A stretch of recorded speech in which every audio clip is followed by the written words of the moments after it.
আমি তোমাদের জন্য নিয়ে চলে আসলাম অসম্ভব সুন্দর একটি কমেডি রোমান্টিক ড্রামা যার নাম প্রিন্স অফ লেজেন্ড, যেখানে 14 জন প্রিন্স একটা গরিব মেয়ের প্রেমে পড়ে যায় আর তাকে পাবার জন্য সবাই অদ্ভুত ও হাস্যকর কর্মকাণ্ড করতে থাকে। এমনকি শেষ পর্যন্ত মেয়েটাকে পাবার জন্য সবাই প্রিন্স অফ লেজেন্ড কম্পিটিশনে অংশগ্রহণ করে। এখন পুরো গল্পে কি কি ঘটে তা জানতে হলে দেখতে হবে আজকের পুরো এক্সপ্লেনেশন। তো চলো বেশি কথা না বলে ডুব দেয়া যাক আজকের গল্পের গভীরে। শুরুতেই আমরা মেইন লিডকে দেখতে পাই, যার নাম কানাদে। ও প্রিন্সদের মধ্যে সব থেকে ধনী, মানে ওর কাছে সব আছে, যা একজন প্রিন্সের কাছে থাকা আবশ্যক। তবে এত কিছু থাকা সত্ত্বেও ওর কোনো অহংকার ছিল না।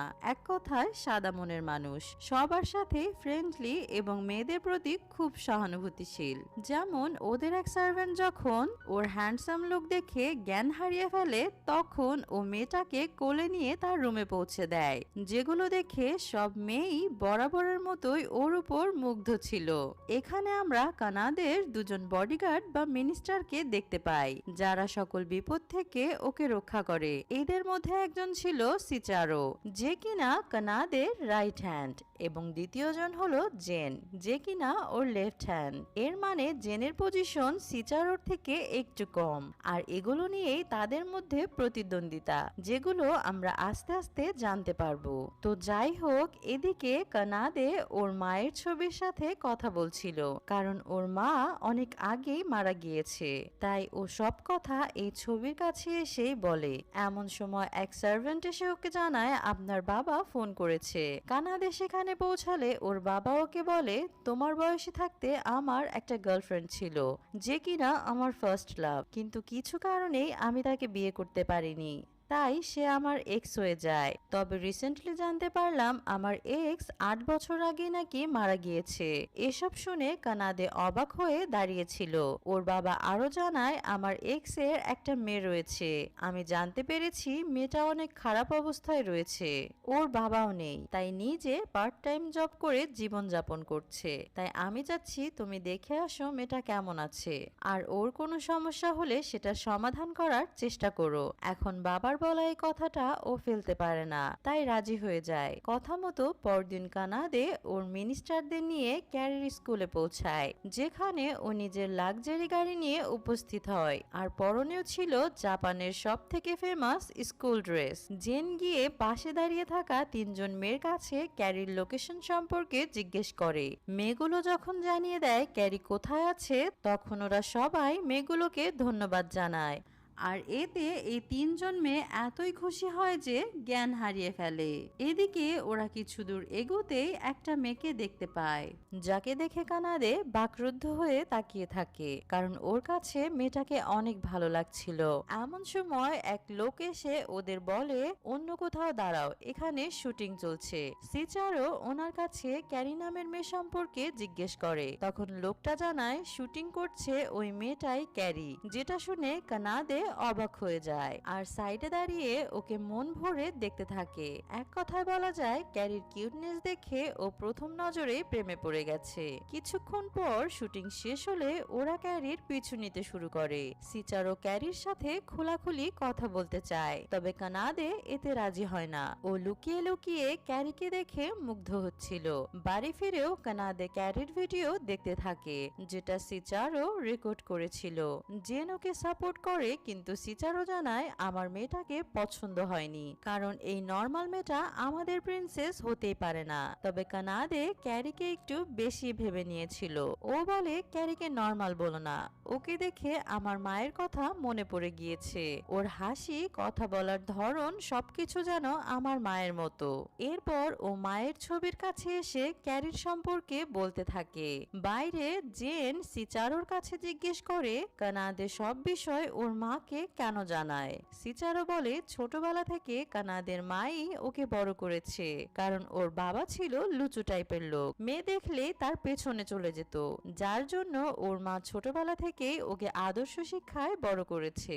তবে কানাদে প্রাইমারি স্কুলে থাকতেই ওর মা অসুস্থ হয়ে মারা যায়, কিন্তু ওর মা ওকে জানিয়ে গিয়েছিল কানাদে যেন কখনো কোনো মেয়েকে কষ্ট না দেয়, এবং সেই মেয়েকেই যেন বিয়ে করে যে ওর ফার্স্ট লাভ হবে। আর এগুলোর জন্য মূলত কানাডে ক্যারিকে নিয়ে এত সিরিয়াস হয়েছে, যা শুনে জেন সবকিছু বুঝতে পারে। পরদিন সকালে সিচারো সব ইনফরমেশন নিয়ে কানাডেকে বলে মেয়েটা তোমার যোগ্য না, সে খুবই গরিব, সে রেস্টুরেন্টে সহ বিভিন্ন জায়গায় পার্ট টাইম জব করে। এসব শুনে কানাডে জানায় এগুলো আমি আগে থেকেই জানি, বাবা আমাকে সব বলেছে। এখন এতে সিচারোর আর কিছুই বলার ছিল না। এরপরে ওরা ক্যারিকে দেখার জন্য তার স্কুলে পৌঁছায়। ক্যারি ওদের সাইড দিয়েই যাচ্ছিল, পেছন থেকে কানাডে ওকে থামায় এবং নিজের পরিচয় দিয়ে বলে আমি প্রিন্স কানাডে, যে কাল থেকে তোমাকে ফলো করছে কারণ তোমাকে আমার খুব পছন্দ হয়েছে। এরপর ও হাঁটু গেড়ে জিজ্ঞেস করে তুমি কি আমার প্রিন্সেস হবে? ক্যারি নার্ভাস হয়ে গালে চিমটি কাটে এবং বলে আপনার হয়তো ভুল হচ্ছে, আমি সেই মেয়ে না যাকে আপনারা খুঁজছেন। কানাডে ওকে থামিয়ে জানায় আমার কোনো ভুল হচ্ছে না, তুমি আমার বাবার এক্স এর মেয়ে। তবে যখন আমি তোমাকে দেখেছি তখন থেকে ভুলতে পারছি না, মনে হচ্ছে তুমি আমার ডেস্টিনি, তুমি শুধু আমার জন্য সৃষ্টি। এখন এগুলো শুনে ক্যারি মুচকি হাসতে থাকে, তবে পরক্ষণেই ওকে ধাক্কা দিয়ে এখান থেকে চলে যায়। সিচারো এতে অনেক রেগে যায় আর কানাডে অপমানিত হয়ে নিচে পড়েছিল। এগুলো আবার লুকিয়ে এক লোক দেখছিল, যে কিনা ক্যারির স্কুলের ম্যানেজার। সে তার সেক্রেটারির কাছে এই তিনজন ছেলের সম্পর্কে জানতে চায়। এতে সেক্রেটারি জানায় তারা রয়্যাল ফোনিক্স একাডেমির ছাত্র, যার মধ্যে একজন হচ্ছে প্রিন্স কানাডে আর বাকি দুটো ওর মিনিস্টার। ম্যানেজার এসব জেনে অনেক খুশি হয়ে ওঠে, কিন্তু কেন সেটা আমরা পরেই জানতে পারবো। যাই হোক, কানাডে এতক্ষণে উপলব্ধি করতে পারে সিচারোর বলা কথাগুলো একদম সত্যি। এই মেয়ে একটা বেয়াদব, ও প্রিন্সেস হবার যোগ্য না। অন্যদিকে আমরা গল্পের আরেকটা প্রিন্সকে দেখতে পাই, যার নাম হচ্ছে শানো। ও ছিল ক্যারির স্কুলের কাউন্সিলর, তবে ওর একটা সমস্যা রয়েছে, সেটা হলো ও কারোর নাম মনে রাখতে পারে না, যেটার জন্য প্রায় নানা সমস্যার মুখে পড়তে হয়। তবে ও হ্যান্ডসাম এবং রিচ হবার জন্য সব মেয়ের ক্রাশ। এমন সময় ওর চামচা এসে বলে বস, আজ স্কুলে প্রিন্স কানাডে এসেছিল। শানো জিজ্ঞেস করে কিন্তু কেন? ওরা জানায় ক্যারি নামের একটা মেয়ের সাথে দেখা করতে। এসব শুনে শানো চিন্তিত হয়ে ভাবতে থাকে ক্যারি নামের এই মেয়েটা আবার কে, যাকে দেখার জন্য প্রিন্স কানাডে এসেছিল। এদিকে কানাডে সিচারোকে ধন্যবাদ জানায়, কারণ ওর বলা কথাগুলো সঠিক ছিল। ক্যারি সত্যি ওর টাইপের মেয়ে না। সিচারো এতে খুশি হয়ে ওঠে। তখন আমরা সিচারো সম্পর্কে জানতে পারি, যে কিনা ছোট থেকেই এভাবে কানাডের খেয়াল রাখে, যার জন্য ও সব সময় ফার্স্ট মিনিস্টার হয়ে থেকেছে। তাই ও সব সময় কানাডের কাছে প্রিয় ও বিশ্বস্তের। এগুলো শুনে জেন জানায় আমি সবেমাত্র 1 বছর থেকে ওর মিনিস্টার হয়েছি, আর এই সময়েই ওর ভরসা অর্জন করে নিয়েছি। এখন আমার একমাত্র লক্ষ্য সিচারোর জায়গা দখল করা। এর মানে জেন আর সিচারো একে অপরের প্রতিদ্বন্দ্বী। ওদের একমাত্র টার্গেট কানাডের প্রিয় মিনিস্টার হয়ে থাকা। কিছুক্ষণ পর কানাডে গিয়ে ওর বাবাকে জানায় সে আর ওই মেয়ের সাথে দেখা করতে পারবে না, কারণ মেয়েটা অভদ্র। কিন্তু ওর বাবা নিজের কথায় অটল ছিল, তাই ক্যারির খেয়াল রাখতে বলে চলে যায়। কানাডের ইচ্ছে না থাকা সত্ত্বেও বাবার কথা মানতে হতো, তাই কিছুক্ষণ পর ক্যারির বাড়ির উদ্দেশ্যে রওনা হয়, যাতে ওর বাবাকে ক্যারির অবস্থা সম্পর্কে জানাতে পারে। কিছুক্ষণের মধ্যেই ওরা ক্যারির বাড়িতে পৌঁছায়। কানাডে এখানকার বাড়িঘর দেখে অবাক হয়ে জিজ্ঞেস করে এমন ছোট ছোট বাড়ি হওয়া সম্ভব? আসলে ও যেহেতু এমন বাড়ি ঘরে কখনো থাকেনি, তাই অবাক হচ্ছিল। এমন সময় হারু নামের এক ছেলে এখানে উপস্থিত হয় আর ওদের দেখে জানতে চায় ওরা কারা। এতে ওরা বলে আমরা ক্যারির সাথে দেখা করতে এসেছি, তুমি কি ওকে চেনো? হারু বলে হ্যাঁ, চিনবো না কেন, ও তো আমার গার্লফ্রেন্ড। যা শুনে ওরা অবাক হয়ে যায়। কানাডে কিছু জিজ্ঞেস করতে যাবে, তখন কিছু মেয়ে এসে হারুকে নিয়ে চলে যায়। এমন সময় ক্যারি বেরিয়ে আসে, যাকে দেখে কানাডে বিরক্ত হচ্ছিল। তবে সিচারোকে জিজ্ঞেস করে ওই ছেলে কি তোমার বয়ফ্রেন্ড? ক্যারি সোজা মানা করে দেয় আর ওদের এখানে আসার কারণ জানতে চায়। কানাডে বলে আমার বাবার জন্য এখানে আসতে বাধ্য হয়েছি, না হলে কখনোই আসতাম না। ক্যারি ওদের কথা শুনে চলে যাবার সময় হোঁচট খেয়ে পড়ে যেতে নেয়। তখন কানাদে ওকে বাঁচাতে গিয়ে ওর উপর পড়ে যায়, আর এতে ওদের মধ্যে কিস লেগে যায়। ক্যারি লজ্জা পেয়ে জলদি এখান থেকে চলে যায়। কানাদে হতভম্ব হয়ে বলতে থাকে, এটা কি আমার ফার্স্ট কিস ছিল? জেন হ্যাঁ জানায়, কিন্তু সিচারও এটাকে অ্যাক্সিডেন্ট দাবি করছিল। জেন ওর কথা শুনে অবাক হয়, আর সিচারোর হাবভাব ওর সন্দেহজনক মনে হয় সব সময়, কারণ ও অনেকবার লক্ষ্য করেছে সিচারও এই মেয়ের সাথে কানাদেকে সহ্য করতে পারছে না। রাতের বেলা জেন আর সিচারও এই বিষয়টা নিয়ে কথা বলতে এসেছিল। তখন আমরা জানতে পারি সিচারও একদিন কানাদের বডি দেখে ফিদা হয়ে গিয়েছিল, আর সেদিন ও উপলব্ধি করতে পারে কানাদেকে ফিল করতে পারছে, যার মানে হচ্ছে ও গে, কিন্তু এই বিষয়টা কখনো কাউকে বুঝতে দেয়নি। এমন সময় জেন উপস্থিত হয়। সিচারও জিজ্ঞেস করে, তুমি আমার সিক্রেট কিভাবে বুঝতে পারলে? এটা কিভাবে সম্ভব? এতে জেন বলে, সন্দেহ আমি শুরু থেকেই করেছিলাম, আর এই সন্দেহ তখন কনফার্ম হয় যখন বুঝতে পারি তুমি কানাদেকে ক্যারির থেকে দূর করার চেষ্টা করছো। এখন সবকিছু শুনে সিচারও হেসে বলে, এসব জেনেও তুমি কিছুই করতে পারবে না, কারণ আমার আর কানাদের সম্পর্ক অনেক মজবুত, আর আমি জানি তুমি আমাকে সরিয়ে আমার পজিশন নিতে চাচ্ছ। জেন বলে, হ্যাঁ ঠিক ধরেছ, তাছাড়া আমি কানাদে আর ক্যারিকে এক করেই ছাড়বো, এবং যেভাবেই হোক তোমার জায়গা দখল করব। এভাবে ওরা একে অপরকে চ্যালেঞ্জ জানিয়ে চলে যায়। এদিকে কানাদের ওই কিসের কথাই বারবার মনে পড়ছিল, ও কোনোভাবেই এগুলো ভুলতে পারছিল না, যার জন্য ক্যারির ওপর অনেক রাগান্বিত ছিল। এদিকে শানও স্কুলে পৌঁছায় ক্যারিকে খোঁজার জন্য। ওদের দেখে সেই তিনটা মেয়ে উপস্থিত হয় যারা এর আগে জ্ঞান হারিয়েছিল। আসলে এই মেয়েগুলো হ্যান্ডসাম ছেলে দেখলে নিজেদের সামলাতে পারে না। এখানে শানও যখন মেয়েগুলোকে ক্যারির লোকেশন জিজ্ঞেস করে, তখন তারা আগের মতোই জানিয়ে দেয়। শানও এতে খুশি হয়ে ধন্যবাদ জানায়, যা শুনে এই তিনজন আবার আগের মতোই জ্ঞান হারিয়ে ফেলে। এরপর শানও ক্যারির সাথে দেখা করে এবং নিজের পরিচয় দিয়ে জিজ্ঞেস করে, প্রিন্স কানাদের সাথে তোমার সম্পর্ক কি? ক্যারি বলে, কোনো সম্পর্ক নেই। শানও জানতে চায়, তাহলে সে তোমার সাথে দেখা করতে এসেছিল কেন? ও কিছু জানে না বলে চলে যায়। এদিকে কানাদে বাড়ি ফিরে যখন জানতে পারে ওর বাবা এসেছে, তখন তার সামনে হাজির হয়, কিন্তু এখানে একটা অপরিচিত ছেলে ওর বাবার সাথে খারাপ আচরণ করছিল, যার জন্য কানাদে ওই ছেলের সাথে ফাইট করতে লেগে পড়ে। আসলে এই ছেলেটার নাম তাকাতো। সে একজন গ্যাংস্টার আর অনেক বেশি ফেমাস, তাই সব লোক ওকে প্রিন্স তাকাতো নামেই চেনে। কানাদে ওকে জিজ্ঞেস করে, তুমি আমার বাবাকে অপমান করলে কেন? আর এখন যদি এখান থেকে না যাও, আমি পুলিশ ডাকতে বাধ্য হব। এমন সময় কানাদের বাবা ওকে শান্ত করে জানায়, এটা হলো তাকাতো, তোমার বড় ভাই। যা শুনে কানাদে অবাক হয়ে ওঠে। এরপর ওর বাবা ওদের সবকিছু বলতে থাকে। কানাদে জানতে চায়, এটা কি ওর রক্তের ভাই নাকি? এতে ওর বাবা জানায়, হ্যাঁ, তোমার মাকে বিয়ের পর আমি ওর মায়ের সাথে ডেট করেছিলাম, তাই ও তোমার রক্তের ভাই। কানাদে বলে, এতে অবাক হবার কিছুই নেই, আমরা জানি তোমার চরিত্র এমনই। এরপর ওর বাবা বলে, তোমাদের একসাথে ডাকার একটা কারণ রয়েছে, সেটা হলো আমি চাচ্ছি তোমরা দুজন আমার এক্স এর মেয়ে অর্থাৎ ক্যারিকে খুশি করো, কারণ ও আমাকে পছন্দ করে না, আর ওর বাবা অনেক টাকা ঋণ রেখে গিয়েছে, যেগুলো ওকে পরিশোধ করতে হচ্ছে। যদিও আমি সাহায্য করতে চেয়েছিলাম, কিন্তু ক্যারি আমাকে সোজা জানিয়ে দেয় সে অপরিচিত কারো কাছ থেকে টাকা নেবে না। এগুলো শুনে কানাদে বলে, এই মেয়েটা এমনই, আপনার সাহায্য দয়া ভেবে ও প্রত্যাখ্যান করেছে হয়তো। এতে তাকাতো জানায়, ক্যারি ঠিকই করেছে, কারণ অন্যের সাহায্য নেওয়াটা দয়া ছাড়া কিছুই না। এটা শুনে ওদের বাবা বলে, একদম ঠিক, আর এজন্যই আমি চাচ্ছি তোমাদের মধ্যে কেউ একজন ক্যারিকে প্রেমে ফেলে বিয়ে করে নিক, যাতে তখন আমরা ওর ঋণ পরিশোধ করতে পারি। কিন্তু এই কাজে ওরা দুজন রাজি ছিল না, তাই চলে যাচ্ছিল।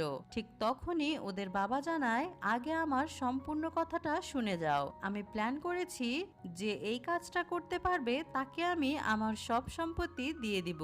যেটা শুনে ওরা থমকে দাঁড়ায়। তাকাতো ভাবে এটাও টাকা দিয়ে স্বার্থ কেনার মতো একটা বিষয়, তাই চলে যায়। কানাদেও রাজি হয় না। তখন ওদের বাবা 3 দিনের সময় দেয় সিদ্ধান্ত নেবার জন্য। কানাডে এসে সিচারোকে সবকিছু জানায়। সিচারো তখন তাকাতোর সম্পর্কে ওকে জানায়, যে কিনা অনেক ভয়ঙ্কর একজন গ্যাংস্টার, আর সে তাদের পাশেই একটা স্কুলেই পড়ে। তাছাড়া ওর একটা সৎ ভাই আছে যার নাম রিও। সিচারো ওকে অ্যাডভাইস দেয়, তোমার বাবার ডিল মেনে নেওয়া উচিত, কারণ এমনটা না করলে তাকাতো সব সম্পত্তি নিয়ে নিতে পারে। কিন্তু কানাডা এখন ক্যারিকে একদম পছন্দ করে না, তাই বুঝতে পারছিল না কি করবে। সিচারো জানায়, তোমার ওকে সত্যি সত্যি লাভ করতে হবে না, শুধু অভিনয় করে ওকে পটাতে হবে, এতে তোমারই লাভ হবে। আর ক্যারি তোমাকে অপমান করেছিল, এটার বদলা নেবার সুযোগ পাবে। কানাদের ওর কথা পছন্দ হয়, তাই রাজি হয়ে যায়। এদিকে জেন তাকাতোর সাথেই ছিল। আসলে জেন প্ল্যান করেছিল তাকাতো যেন কোনোভাবে ক্যারিকে পটানোর চেষ্টা না করে, আর এতে যেন কানাদের সুবিধা হয়। কিন্তু তাকাতো এখানে ক্যারির ছবি দেখে খুশি হয়ে ওঠে আর বলতে থাকে, এটাই তো আমার হিরোইন অফ জাস্টিস, যাকে আমি এতদিন থেকে খুঁজছি।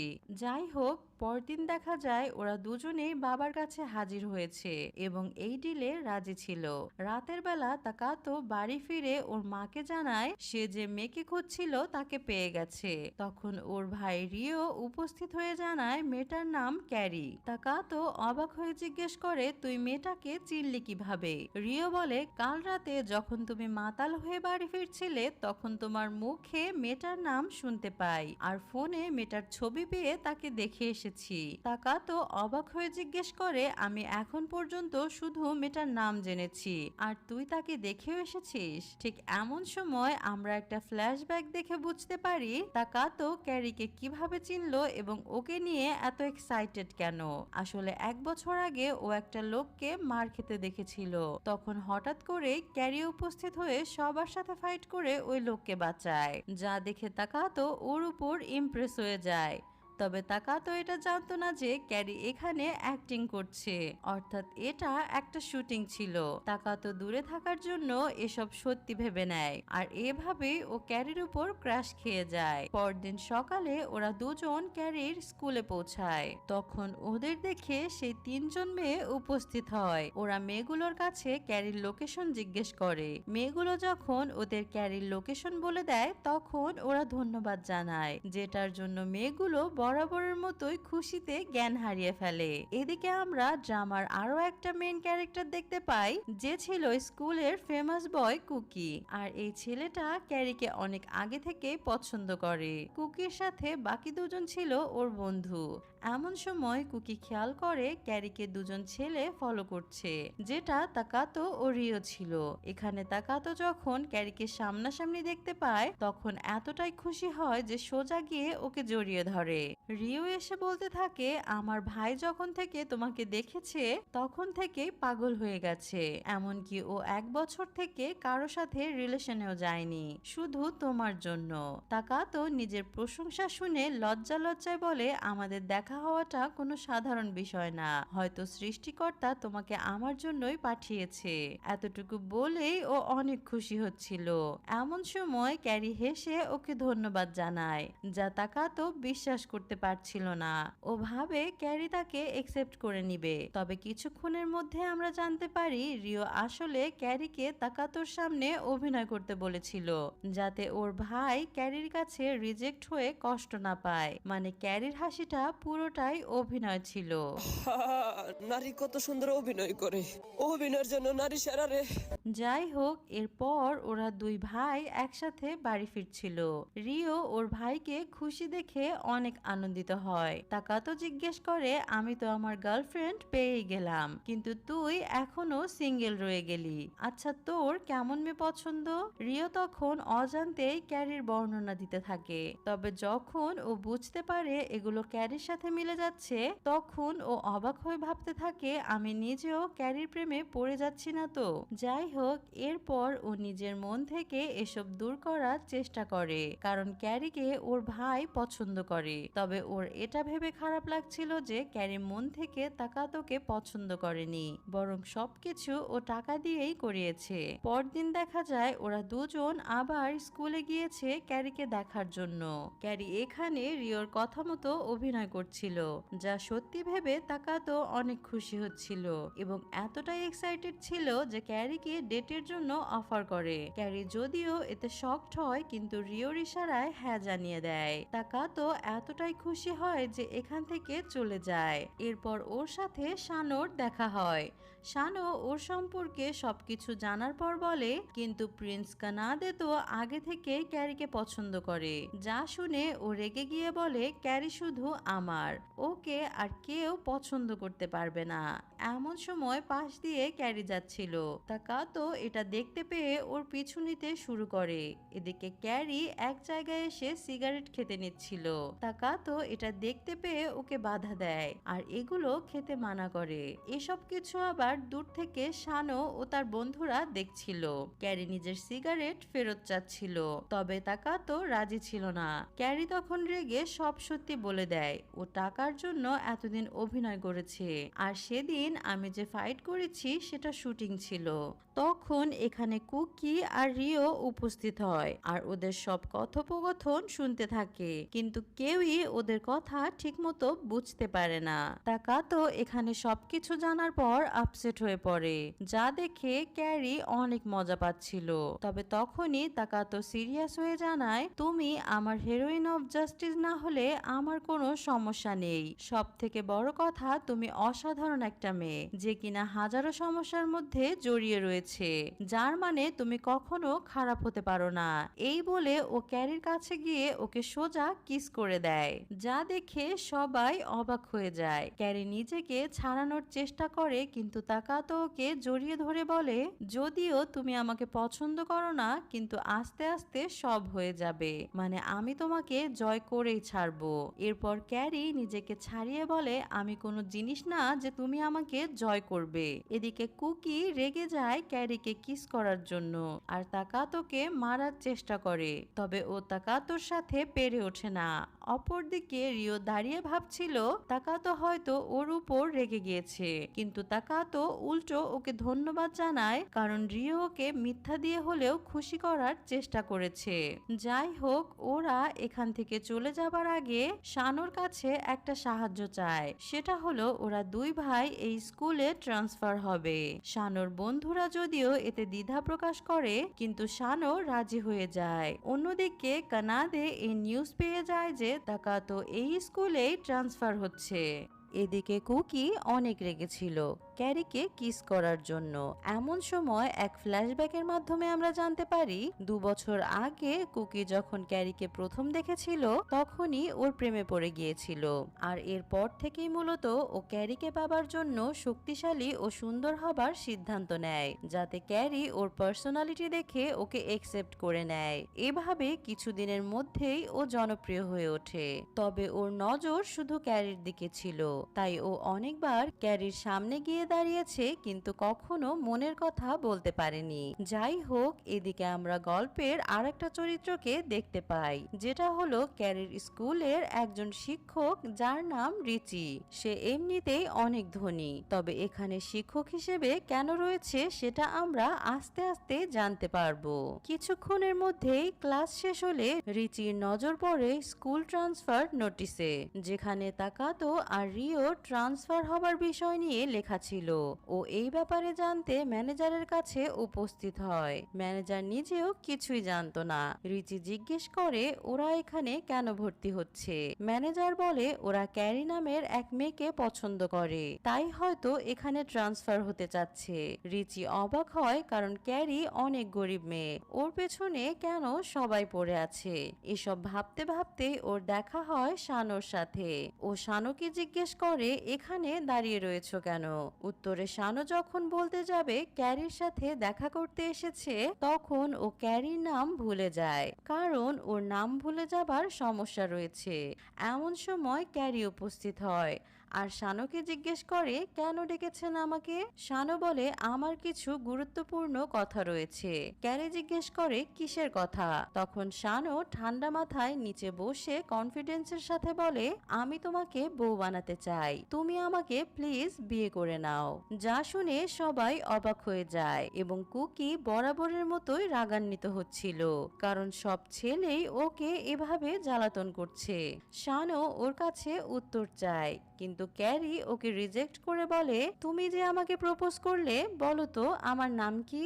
যা শুনে শানুর অবস্থা টাইট হয়ে যায়, কারণ ও তো নাম মনে রাখতে পারে না। এরপর ক্যারি ওকে ধাক্কা দিয়ে এখান থেকে চলে যায়। পরের সিনে কুকি অনেক চিন্তিত ছিল, কারণ সব ছেলে ক্যারিকে বিরক্ত করছে আর ও কিছুই করতে পারছে না। ওর বন্ধুরা পরামর্শ দেয় তুমি ক্যারিকে এখনই সবকিছু জানিয়ে দাও, কারণ সবাই যেভাবে ক্যারির পিছনে পড়ে আছে এভাবে তুমি কখনোই সুযোগ পাবে না। কুকির এই বিষয়টা সঠিক মনে হয়, তাই সিদ্ধান্ত নেয় ক্যারিকে সবকিছু বলে দেয়ার। কথা মতো এরপর ও ক্যারির সামনে উপস্থিত হয় আর পরিচয় দিয়ে বলে আমি হলাম কুকি, যে তোমাকে প্রায় 2 বছর থেকে ফলো করছে, কিন্তু কখনো কিছু প্রকাশ করতে পারেনি। আসলে আমি প্রথম দেখায় তোমার প্রেমে পড়েছিলাম, কিন্তু হাজার চেষ্টা করেও কখনো প্রকাশ করতে পারিনি, যেটা তুমিও হয়তো লক্ষ্য করেছো।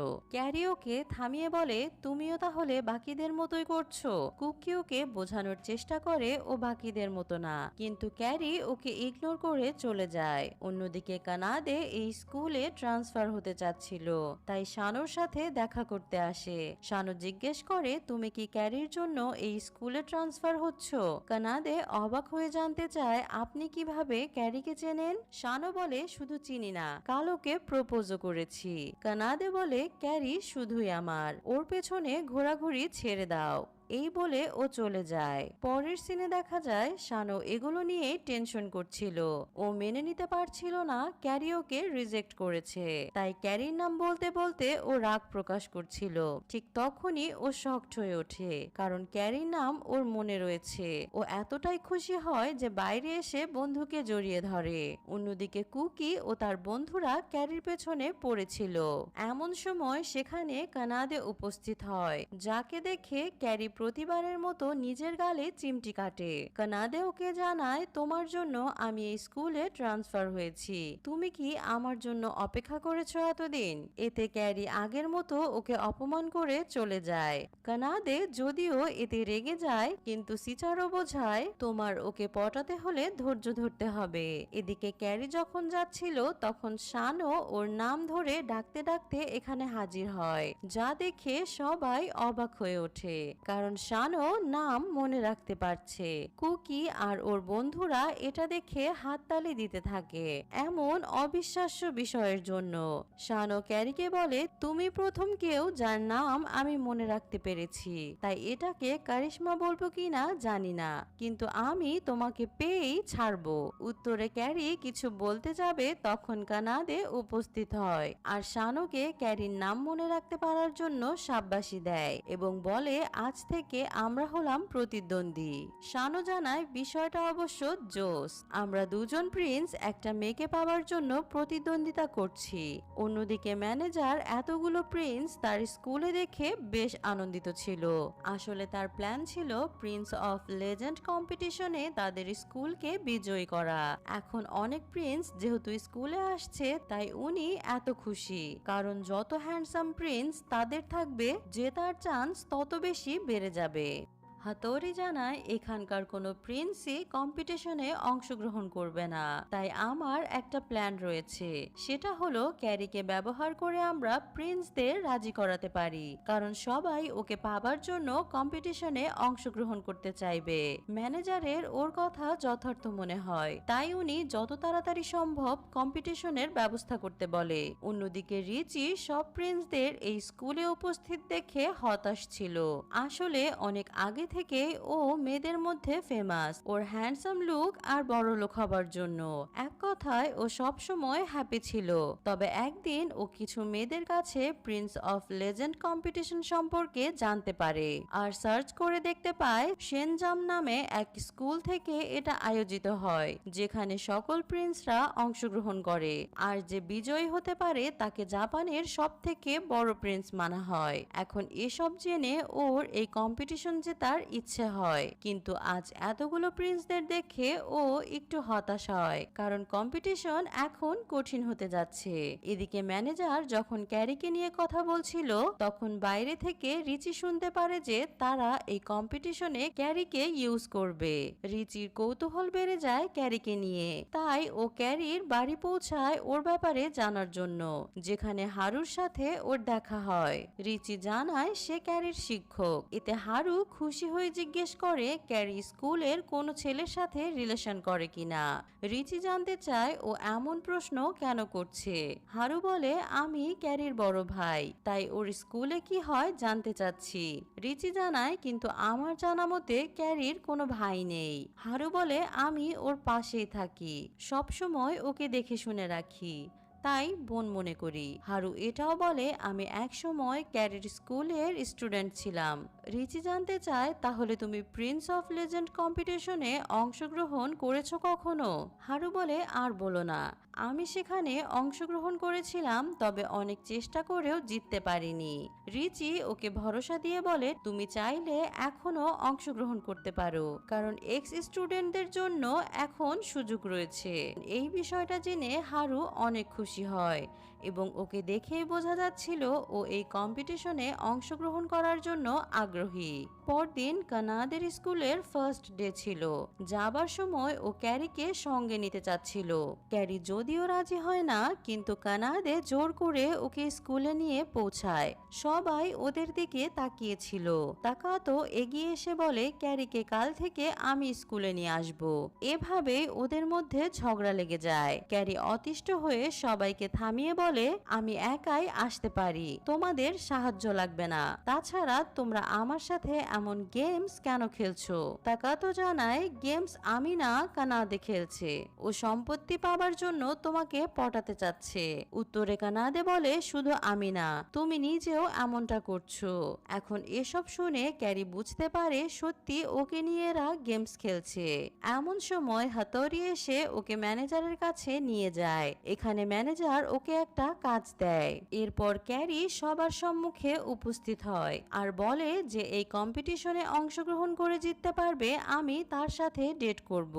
যেটা শুনে সবাই অবাক হয়ে যায়। আসলে ওই সময় ম্যানেজার ক্যারির সাথে একটা ডিল করেছিল, মানে ম্যানেজার চাচ্ছিল সব প্রিন্স যেন ক্যারিকে পাবার আশায় কম্পিটিশনে অংশগ্রহণ করে, আর ক্যারিকে এই অভিনয়ের বদলে ম্যানেজার টাকা দেবার ডিল করেছে। এখন ক্যারির যেহেতু টাকার প্রয়োজন আর এই কাজে ওকে অভিনয় করতে হতো, তাই রাজি ছিল। যাই হোক, এখানে সবাই চিন্তায় ছিল কম্পিটিশনে অংশগ্রহণ করবে কিনা। তবে সবশেষে দেখা যায় তারা কম্পিটিশনে অংশগ্রহণ করতে রাজি হয়ে যায়। এদিকে ম্যানেজার অনেক খুশি হয়ে ওঠে সব প্রিন্স কম্পিটিশনে অংশগ্রহণ করবে জেনে। তিনি প্ল্যান করে এবারের কম্পিটিশন পুরো পৃথিবী জুড়ে পডকাস্ট করবে এবং পাবলিক ভোটের মাধ্যমে সেরা প্রিন্স নির্বাচিত হবে। এদিকে কম্পিটিশনে জেতার জন্য সব প্রিন্সরা প্র্যাকটিসে লেগেছিল এবং এভাবেই কিছুদিন পর সেই কাঙ্ক্ষিত কম্পিটিশন শুরু হয়, যেখানে অনেক মেয়েরা উপস্থিত ছিল। একই সাথে কম্পিটিশন অনলাইনে পডকাস্ট হচ্ছিল। কিছুক্ষণের মধ্যে সব প্রিন্সকে একত্রিত করে প্রথম রাউন্ডের খেলা বুঝিয়ে দেয়া হয়, যেটা নিয়ম ছিল সব প্রিন্সকে একটি মেয়ের কাছাকাছি এসে তাকে ইমপ্রেস করতে হবে। নিয়ম অনুযায়ী সবার প্রথমে শানো মেয়েটার কাছে উপস্থিত হয় এবং বলে প্লিজ আমাকে তোমার করে নাও, যেটার জন্য ও ভালোই ভোট পায়। এরপর কুকি ঘুরতে ঘুরতে এসে মেয়েটার দুই সাইডে হাত রেখে বলে আমি তোমাকে এত লাভ করব যে সব সময় আগলে রাখবো, যা শুনে কুকিও ভোট পায়। পরবর্তীতে রিচি এসে বলে I love you, I miss you, I want you. আর এভাবে একে একে সবাই নিজেদের পারফরমেন্স দেয়। তবে যখন তাকাতোর সময় আসে তখন ও মেয়েটাকে বলে, তুমি শুধুই আমার, যাকে আমি পেয়েই ছাড়বো। এরপর ও চোখ টিপ দেয়, যার কারণে ও এত ভোট পায় যে 1 নম্বরে উঠে আসে। এবং সবশেষে কানাদে মুচকি হেসে মেয়েটিকে বলে, I really love you my princess, যা দেখে সবার এতটাই ভালো লাগে ও সব থেকে বেশি ভোট অর্জন করে ফেলে, যার জন্য এই রাউন্ডে কানাদে ফার্স্ট হয়। এরপর দ্বিতীয় রাউন্ড শুরু হয়, যেটার নিয়ম ছিল একে অপরকে ফানি ফেস বানিয়ে হাসানো, অর্থাৎ যে হাসবে সে হেরে যাবে। প্রথমে খেলা হয় কুকি আর রিওর মধ্যে, যেখানে কুকি হেরে যায়। দেখতে দেখতে অনেকের খেলা শেষ হয়। সবশেষে কানাদে আর শানও মুখোমুখি হয়, কিন্তু কানাদে এখানে হেরে যায়। পরের রাউন্ডে দেখা যায় দল বেঁধে দৌড় খেলা দেওয়া হয়, এমনকি চেয়ার খেলার ব্যবস্থাও ছিল। এবং পঞ্চম রাউন্ডে একটা মেয়েকে কোলে তুলে প্রিন্সেস অনুভব করাতে হয়, যেখানে সবাই মোটামুটি ভালো পারফর্ম দেয়। তবে 6 রাউন্ডে ম্যানেজার ফাইটিং কম্পিটিশন রেখেছিল, যার জন্য লোক ভাড়া করে প্রিন্সদের উপর হামলা করে দেয়। এরপর প্রিন্স আর লোকগুলোর মধ্যে ফাইট হতে থাকে, যেখানে তাকাতো আর রিও ভালোই পারফর্ম করছিল, কারণ এমনিতেই ওরা গ্যাংস্টার, তাই ফাইটিং সম্পর্কে অনেক দক্ষতা রয়েছে। অন্যদিকে কানাদেও থেমেছিল না, কারণ প্রিন্স হতে গিয়ে ওকে এসবে ট্রেনিং নিতে হয়েছে। তাছাড়া জেন আর সিচারও ওকে হেল্প করছিল। এর মানে এই রাউন্ডে সবাই উইন হতে পারে। এবং সবশেষে রেজাল্ট প্রকাশ করা হয়, যেখানে কুকি, শানো, তাকাতো, কানাদে আর রিও ফাইনাল রাউন্ডের জন্য সিলেক্ট হয়। তবে ফাইনাল রাউন্ডের নিয়ম ছিল 5 জন প্রিন্সকে একটি মেয়ের সাথে 30 মিনিটের জন্য ডেট করতে হবে, এবং এই সময়ে যে মেয়েটাকে ইমপ্রেস করতে পারবে সে সব থেকে বেশি ভোট পাবে। সবাই ভাবতে থাকে তারা কিভাবে অপরিচিত একটা মেয়েকে ইমপ্রেস করবে। ঠিক তখন ওই মেয়েকে উপস্থাপন করা হয়, যেটা আর কেউ নয় বরং ক্যারি ছিল। ওকে দেখে সবাই বেশ খুশি হয়, কারণ সবার মনে হচ্ছিল ক্যারিকে তারা ইমপ্রেস করতে পারবে। পরের সিনে দেখা যায় ক্যারি শানোর সাথে ডেটে যাচ্ছে। ওর কানের সাথে ক্যামেরা লাগানো ছিল, যাতে দর্শকরা সবকিছু লাইভ দেখতে পায়। যাই হোক, ডেটে শানো ওকে কিছু ঐতিহ্যবাহী জিনিস দেখায়, যেগুলো ওর পরিবারের অনেক গুরুত্বপূর্ণ ছিল। এখানে ক্যারি ভুলবশত শানোর উপরে পড়ে যায়, কিন্তু শানো ওকে সামলে নেয়। এরপর ক্যারি রিওর সাথে দেখা করে। রিও ওর পরিবারের সাথে ক্যারির মিট করায় এবং বেশ ভালোই সময় কাটায়। এরপর ও তাকাতোর কাছে পৌঁছায়। তাকাতো ওকে নিজের ফেভারিট একটা জায়গায় নিয়ে আসে এবং কিছু সময় কাটিয়ে বলে, আমি জানি সব প্রিন্স তোমাকে পছন্দ করে, তবে আমি সব থেকে বেশি লাভ করব তোমায়। সবশেষে ক্যারি কানাদের কাছে চলে যায়। কানাদে ওকে পাশে বসিয়ে ওর জন্য রোমান্টিক একটা গান গাইতে থাকে, যেটা ও নিজেই লিখেছিল। তবে গান শেষে ও ক্যারিকে কিস করে দেয়, যেটা দেখে সব প্রিন্স রেগে যায়, কারণ এটা নিয়মের ভেতর ছিল না। সবশেষে ফাইনাল রেজাল্ট জানাতে ওদের স্টেজে ডাকা হয়। কানাদে এখানে তাকাতোকে বলছিল, আমি অবশেষে নিজের অনুভূতি বুঝতে পারছি যে আমি ক্যারিকে পছন্দ করি। যা শুনে তাকাতো কিছু বলে না। এরপর রেজাল্ট প্রকাশ করা হয়, যেখানে কানাদে সব থেকে বেশি ভোট পেয়ে বিজয়ী হয়। পরের সিনে manager okay Prince of legend বানিয়ে দেয়। কিছুক্ষণ পর কানাদে গিয়ে ক্যারির সামনে হাজির হয় আর ওকে ডেটে যাবার কথা জিজ্ঞেস করে, কিন্তু ক্যারি এখানে জানায় ডেটে যাবার বিষয়টা অভিনয় ছিল, আমি টাকার জন্য মিথ্যা বলেছিলাম। এ জানিয়ে ও চলে যায়। পরদিন দেখা যায় তাকাতো ক্যারিকে রেস্টুরেন্টে যাওয়ার জন্য অফার করছে, যেটা ও ফেলতে পারে না। কানাদে এসে ওকে বলে, তুমি কি এখনো ক্যারির পিছনে পড়ে আছো, এটা জানার পরেও যে ও আমাদের ধোকা দিয়েছে? উত্তরে তাকাতো বলে, হ্যাঁ অবশ্যই, আর আজ রাতে আমি ওকে প্রপোজ করতে যাচ্ছি। যা শুনে কানাদের একটু হলেও খারাপ লাগে। কিছুক্ষণ পর দেখা যায় ক্যারি কোনো কিছুর ছবি ডাস্টবিনে ফেলে দিচ্ছে, যা দূর থেকে ম্যান্ডি লক্ষ্য করেছিল। এবং ক্যারি চলে যাবার পর ও সেই ছবিটি উঠিয়ে শানোকে দেখায়। শানো এটা দেখে কেন জানি না অবাক হয়ে ওঠে। এদিকে সিচারও কানাদের কাছে জানতে চায় ও কেন ক্যারিকে তাকাতোর সাথে ডেটে যেতে দিল। আসলে কানাদে ভেবেছিল ক্যারি হয়তো তাকাতোকে পছন্দ করে আর ওর সাথে খুশি থাকবে, তাই বাধা দেয়নি। তবে ও নিজেও মনে মনে ক্যারিকে একটু হলেও লাভ করত। এমন সময় এখানে শানো উপস্থিত হয় আর ওকে সেই ছবিটা দেখায় যেটা ক্যারি ডাস্টবিনে ফেলেছিল। কানাদের ছবি দেখে বুঝতে পারে এটা ওর 2 বছর আগের ছবি যেটা ও একটি পার্টিতে তুলেছিল। শানো ওকে পুরো ব্যাপারটা খুলে বলে, যা শুনে কানাদে অবাক হয়ে ওঠে। শানো এটাও বলে সেদিন ওই পার্টিতে ক্যারিও উপস্থিত ছিল আর এর মাধ্যমে বোঝা যায় ক্যারি ওকে অনেক আগে থেকেই হয়তো পছন্দ করে। সিচারও সবকিছু শুনে জলদি ওকে ক্যারির কাছে যেতে বলে তাকাতো প্রপোজ করার আগে। কানাদে রাজি হয়ে দৌড়ে ক্যারির কাছে যেতে থাকে। এদিকে ক্যারি যখন জবে ছিল তখন ও সুইমিং পুলের দিকে তাকিয়ে অতীতের কথা ভাবতে থাকে। আসলে 2 বছর আগে কানাদে এই রেস্টুরেন্টে একটা পার্টি রেখেছিল। তখন দুটো মেয়ে ওকে ধাক্কা দিয়ে পানিতে ফেলে দেয়। আশেপাশে সবাই এটা নিয়ে হাসাহাসি করছিল। তখন কানাদে এসে ওকে হেল্প করে আর সেদিন থেকে ও কানাদের উপর ইমপ্রেস হয়ে যায়। তাই কোনোভাবে কানাদের ছবি সংগ্রহ করে রেখেছিল। তবে ও আস্তে আস্তে ভেবে নেয় কানাদের আর ওর মধ্যে আকাশ পাতাল পার্থক্য।